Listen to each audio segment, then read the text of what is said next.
সাধের লাউ বানাইলো মোরে বৈরাগী। আচ্ছা, লাউ খেতে কার কার ভালো লাগে বলেন তো? আজকে আমাদের আদিবাসীদের সিদ্ধ লাউ তরকারি এবং শুটকি দিয়ে সালাদ করার রেসিপিটা আজকে আপনাদের সবার সাথে শেয়ার করব। আশা করছি ভিডিওটা আপনারা সম্পূর্ণ দেখবেন। শিখো ভাইয়া, সবাইকে নমস্কার, ওয়েলকাম করছি আমার নতুন একটা ভিডিওতে। আমাদের আদিবাসীদের খাবারের তালিকার মধ্যে সিদ্ধ একটা তরকারি তো মাস্ট বি থাকবে। সো আজকে দুপুরে লাঞ্চের জন্য লাউ, টমেটো, শসা আর শুটকি নিয়েছি। লাউটা আমি সিদ্ধ করব, তারপর হচ্ছে শুটকি দিয়ে আমি সালাড করব। বড় সাইজের এই লাউটা কেটে আমি খোসাগুলো ফেলে দিচ্ছি। এরপর এটা আমি জল দিয়ে ভালো মতো করে ক্লিন করে ফেলবো। এরপর আমি অল্প পরিমাণে নাপিটা নিয়েছি, চাকমারা এটাকে সিদল বলে থাকে। আর এটি এখন বিভিন্ন সুপার শপে কিন্তু পাওয়া যায়। শ্রিঙ্ক পেস্ট বললেই কিন্তু হচ্ছে আপনাকে দিয়ে দিবে।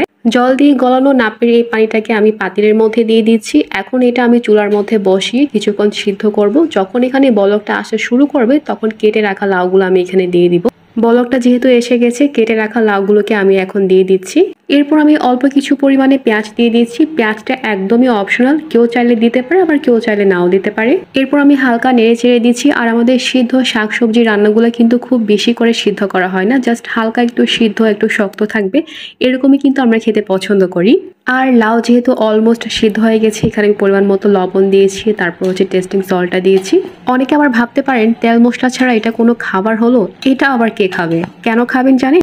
এই সিদ্ধ লাউ খেলে ত্বকের তারুণ্যতা বজায় রাখতে সাহায্য করবে, ত্বকের বলিরেখা দূর করবে। এখানে আছে ভিটামিন সি এবং জিঙ্ক। এটা কিন্তু আমার কথা না, গুগলে সার্চ করলে আপনারা দেখতে পারবেন। এছাড়া এই সিদ্ধ লাউ রক্তের খারাপ কোলেস্টেরল কিন্তু নিয়ন্ত্রণ রাখতে সাহায্য করে। তো বেশি বেশি করে কিন্তু সিদ্ধ লাউ খেতে হবে সবার। যাই হোক, এরপর আমার লাউ যেহেতু সিদ্ধ হয়ে গেছে, চুলা থেকে এটা উঠিয়ে ফেলেছি। এরপর আমি শুটকিটাকে আমি পুড়িয়ে নিয়ে নিচ্ছি। এরপর শুটকিটাকে আমি ভালো মতো করে এই ছুরির সাহায্যে পরিষ্কার করে নিয়ে নিচ্ছি। এরপর আমি আগে থেকে শসা, টমেটো, পেঁয়াজগুলো কেটে রেখেছিলাম। দেন এখানে আমি শুটকিগুলোকে হাত দিয়ে ভেঙে দিয়ে দিচ্ছি। আর শুটকি দিয়ে যখন এই সালাদগুলো করা হয়, এটার টেস্ট কিন্তু খুবই মজার হয়ে থাকে।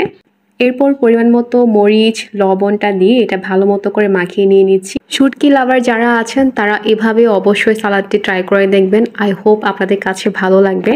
আর এই যে হয়ে গেছে শুটকি দিয়ে সালাদ, তারপর হচ্ছে সিদ্ধ লাউ, একেবারে যেটাকে বলে হেলদি একটা খাবার আজকের লাঞ্চের আইটেমগুলা। এরপর ফ্রেশ হয়ে খেতে বসে পড়লাম। ফার্স্টে শুটকির সালাদ দিয়ে ট্রাই করছি, অনেক মজা হয়েছে। নিজের খাবার রান্না নিজেই হচ্ছে প্রশংসা করছি, কেমন হয়ে গেল না ব্যাপারটা। বাট আপনারা অবশ্যই ট্রাই করে দেখবেন, আই হোপ আপনাদের কাছে ভালো লাগবে। এরপর হচ্ছে লাউ সিদ্ধে ঝোলটা ট্রাই করছি, খুবই মজা লাগে। স্পেশালি যখন আমরা সিদ্ধ রান্নাগুলো করি, সেটার ঝোলগুলো খুবই মজার হয়ে থাকে। সো ভিউয়ার্স, আজকের ভিডিওটা এ পর্যন্ত। এমন নতুন ভিডিও দেখতে অবশ্যই আমার পেজটা follow, like, comment and share করবেন। ভালো থাকবেন সবাই, বাই।